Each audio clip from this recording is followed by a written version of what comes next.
Yo, what's up guys? Welcome back to po si Denriga Doy TV Sports. Well, ang ating pag-uusapan guys ay ito. Okay, dalawang big man po, ha? Kapalitan ni Japet Aguilar. At ito pa, alam nyo po ba na si Norbert Torres pinagpilian, dalawa sila ni Scottie Thompson. Pag-usapan natin yan. At mga pa-shoutout. Bago po yan, salamat po na sa inyo lahat mga subscribers sa channel na ito, mga followers. Sa mga hindi pa po, nako, ano pang iniintay nyo?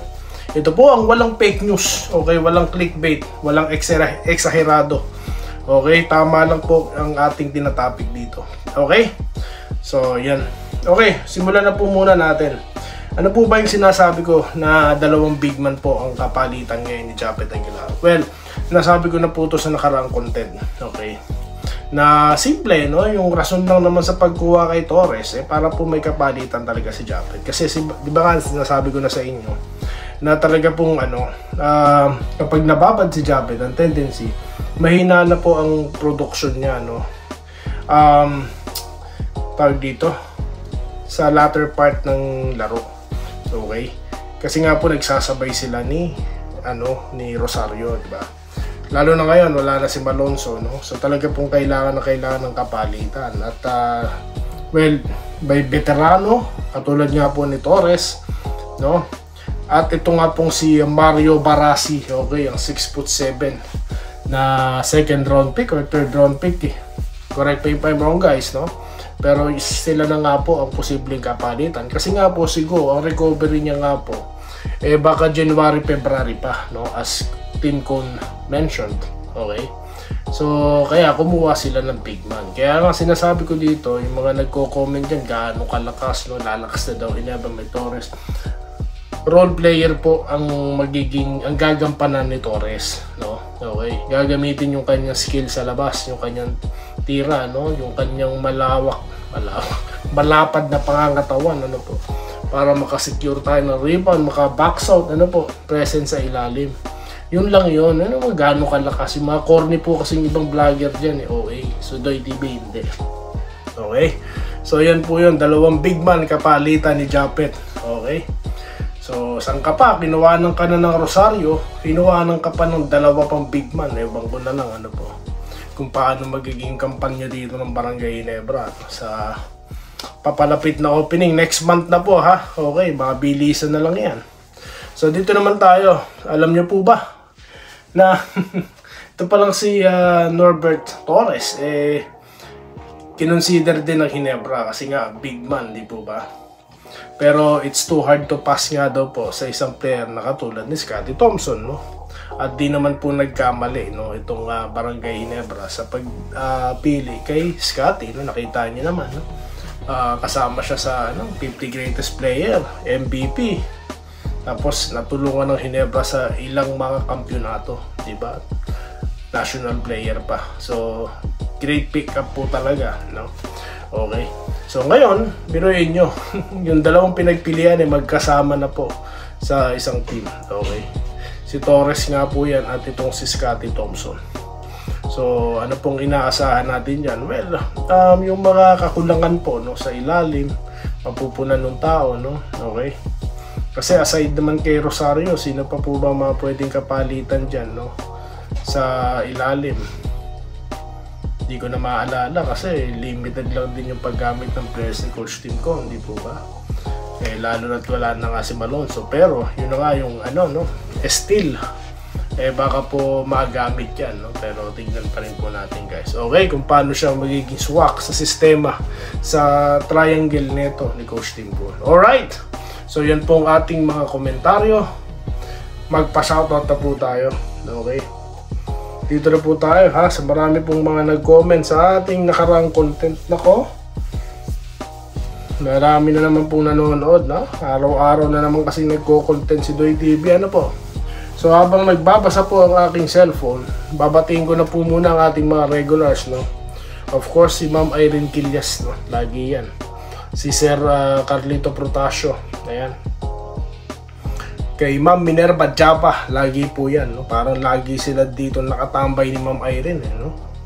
Okay, good luck po sa nakuha daw ng barangay. Julio Cesar La Peña, ayan, nag-good morning kabayan. Shoutout po kay Sir Julio Cesar, okay? Reza Pinggol, ano po ba? Hit bagong big man ng Barangay Ginebra. Ano po ibig sabihin? No?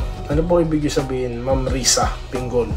Norman Flores, good day Idol Doy TV. Lagi ako nanonood ng live mo. Tama, ikaw legit. Salamat po kay Sir Norman Flores, no? Mabuhay po kayo. Salamat po. Okay.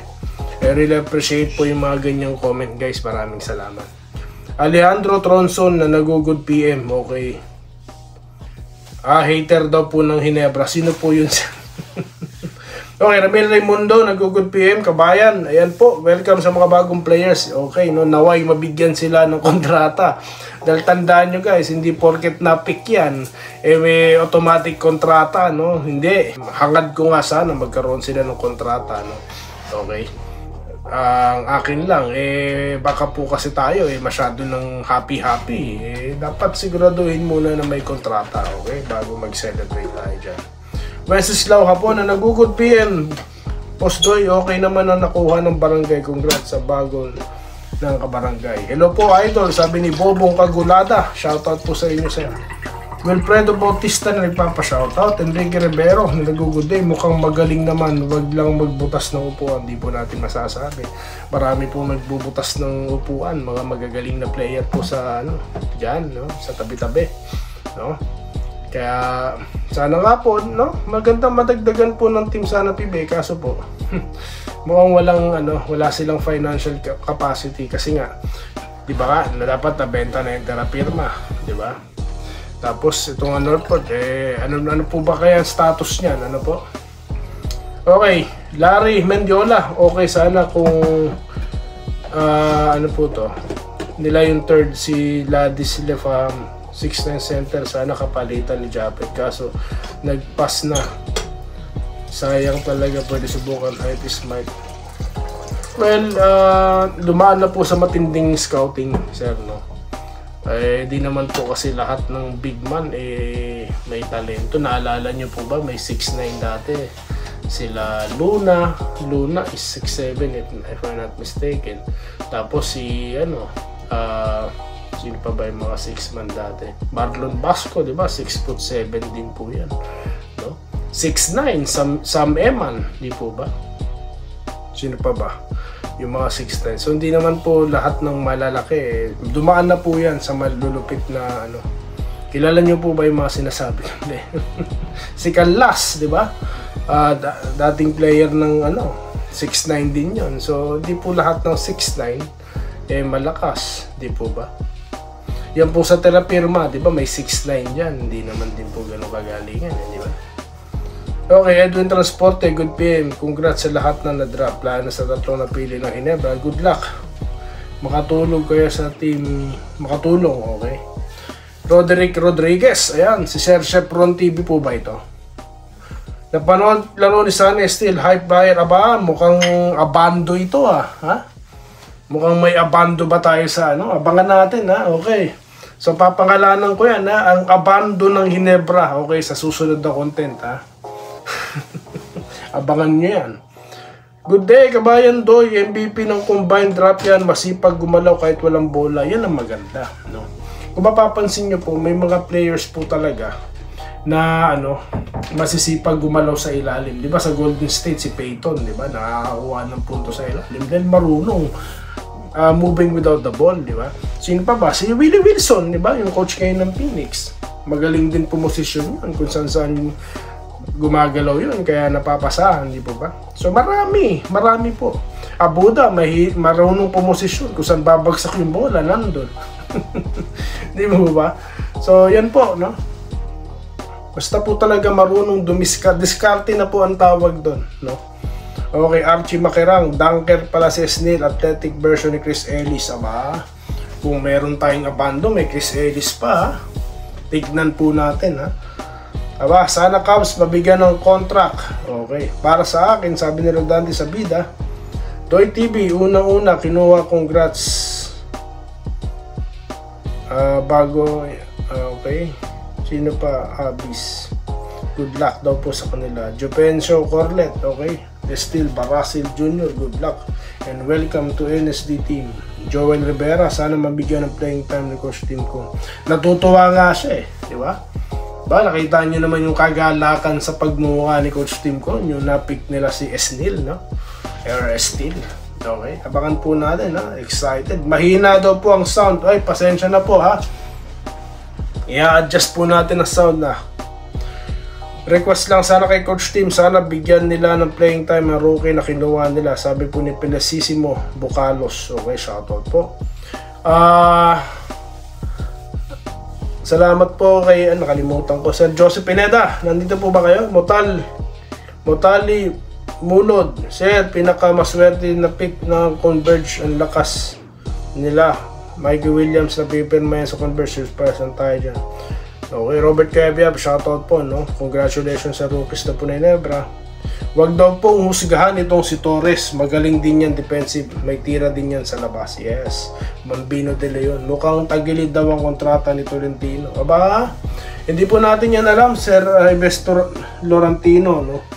Alam nyo guys, ang problema kasi sa mga ganyan, yung mga na-hire sa international, mukhang may kasama sa kontrata na kapag hindi yata yung maganda yung kontrata, pwedeng tanggalin, no? Or hindi maganda yung performance, pwedeng hindi garantiya, no? Parang garantiya. Siguro parang may ganun, Ewan ko na lang.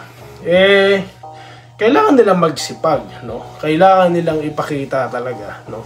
Yung nakita sa kanila, no? Ganyan po Ganyan po talaga. Parang kami po, no? Naalala ko yung life ko sa Singapore. Ang tagal ko na din po doon, guys, no? Pero yung performance ko pang first day high. Hindi po pwede yung hindi po pwede yung tawag dito, pag kontrata ka, yung pakampante ka, hindi You have to give your best, no? Pukpukan. So yan po ang buhay nila Arvin Tolentino. Kaya pag nalampasan po nila yan, yung expectations sa kanila, nagawa nila or nalampasan nila, sigurado po yan, matatapos nila yung kontrata nila. Hindi po ba? So yun lamang po guys ang ating napag-usapan. Sa mga hindi po nabanggit, no, promise sa susunod na content, babanggitin po kayo, no? Dito lamang sa ating channel na parami na naman po ang nakikisali, no? Okay, mga nagko-comment at nanonood, maraming salamat sa inyo lahat. At magkikita-kita po tayo sa susunod na video content. Dito lamang sa Denrica at Doy TV Sports. Muli, maraming salamat sa patuloy na panonood. Salamat po sa panonood. Subscribe na para sa mga susunod na basketball at boxing videos.